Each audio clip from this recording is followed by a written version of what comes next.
Why nonverbal communication is important in relationships.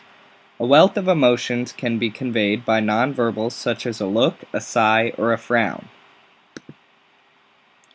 Types of nonverbal communication include facial expressions, gestures, paralinguistics, body language and posture, proxemics, eye gaze, haptics, appearance, and artifacts. Why nonverbals are important in a relationship. Nonverbal communication is a huge part of the way we communicate with others every day. Without nonverbals, it would be very hard to pick up on what people are really saying with their body language, eyes, and all the other types of nonverbal communication they use.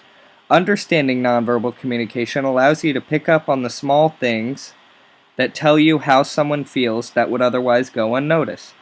Nonverbals can be misinterpreted and create conflict within a relationship. An example of this is you tell your friend a very intimate secret and they frown at you after you're done. You take this as a sign of disapproval when really she was just concentrating on what to say. What does this mean for your relationship? Nonverbals are important in maintaining any relationship. Whether it's a friendship, a family member, or a significant other, you can use nonverbals to know how people feel about something and then act accordingly so you don't hurt that person's feelings or create unnecessary conflict.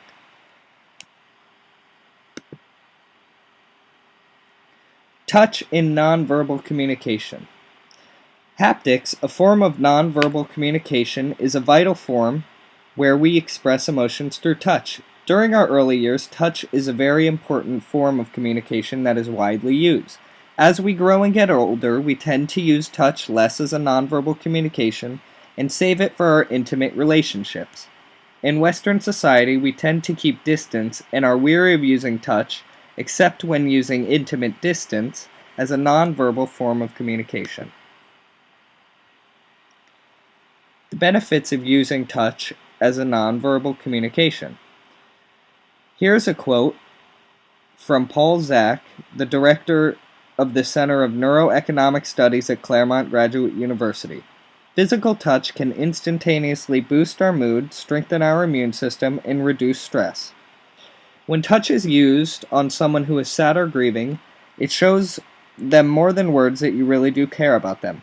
Physical contact will help heal the person and make them feel safe and loved.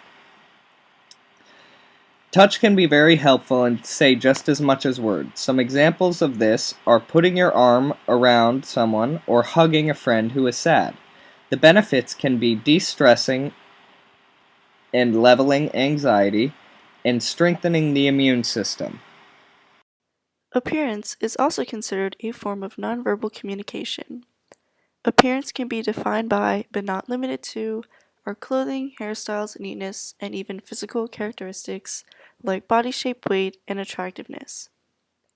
Appearance can also refer to the environment and our surroundings like furniture, for example.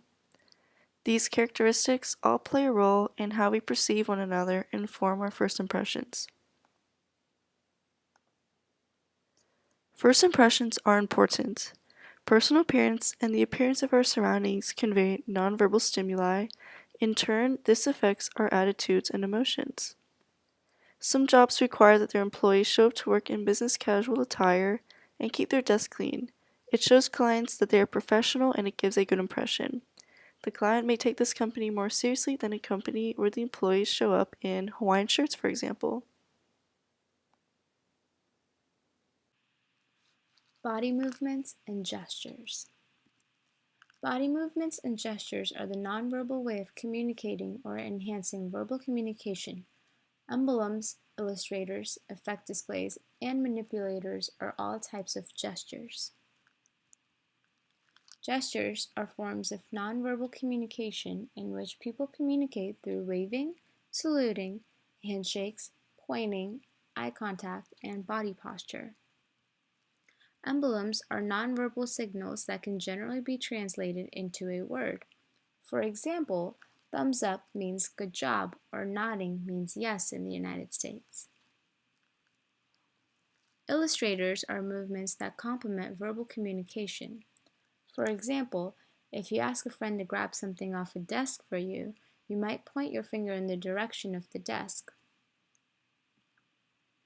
Affect displays are nonverbal displays of the body or face that carry an emotional meaning or display affective states.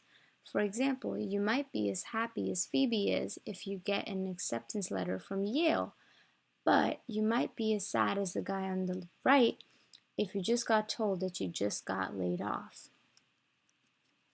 Manipulators are movements in which one part of the body touches another part. An example would be playing with your hair or fidgeting with your hands. Physical environment, space, and territory play a big role in nonverbal communication. Any environment that you have control over can let someone else know a lot about you. Take your car, for example. If there is trash in the back seat from meals you've eaten in the past and water bottles all over the floor, that can send a nonverbal communication to someone that you're disorganized and messy. Then the opposite is if your car is clean, there's no trash lying around, vacuum semi-regularly. This can send a message to someone that you're organized. It is the same for your room. If you have posters of a TV show or of a game and you have someone over, those things will communicate to that person that you enjoy those things, even if you never say a word about those things. Space refers to the area around you, and proxemics is the study of that space and how we position ourselves in relation to the people around us.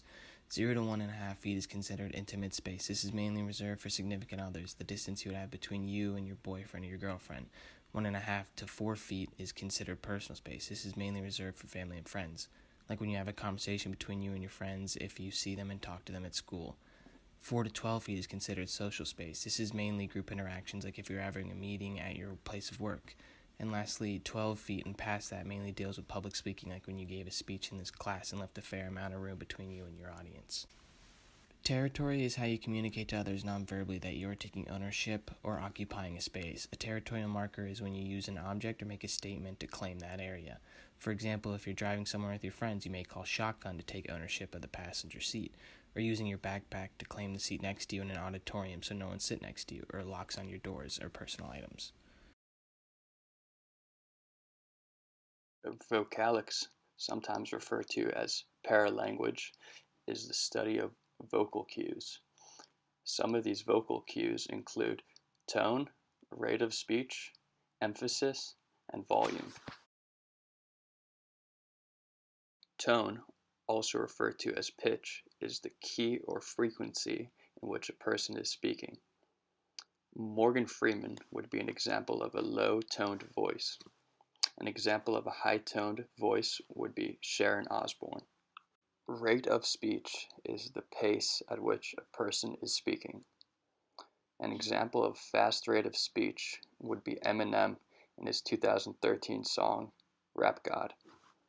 An example of a slow rate of speech would be most U.S. presidents during major speeches, like the State of the Union. Emphasis is the stressing of a word or words to establish its importance to the listener. An example of emphasis is when Darth Vader told Luke Skywalker in Star Wars The Empire Strikes Back, "No, I am your father." Volume is the level of sound or loudness which a person produces while speaking. Well-balanced vocalics help a speaker to better portray their interest and emotional state to the listener. Thank you. Facial expressions or gestures which show the emotions we really feel. You could be in a conversation with somebody who tells you they feel a certain way, but their facial expressions tell a whole different story. Facial expressions are responsible for a huge portion of nonverbal communication. Consider how much information can be conveyed with a smile or a frown. The look on a person's face is often the first thing we see, even before we hear what they have to say. Facial expressions make it much easier for somebody to convey their feelings. On the telephone, for instance, you have to work much harder on conveying your emotional response with your voice, because your face is not visible. Although you may find emoticons fun, silly, or even irritating, they simply serve to underline the importance of nonverbal communication. Eye contact is an important aspect of nonverbal behavior. In interpersonal interaction, it serves three main purposes. 1. To give and receive feedback. Looking somebody in the eyes lets them know that you are concentrating on what they are saying to you. 2. To let a partner know when it's their turn to speak. Eye contact is more likely to be continuous when somebody is listening rather than speaking. When someone is finished what they have to say, they will look directly at the other person, giving them the signal to speak. 3. To communicate something about a relationship between people.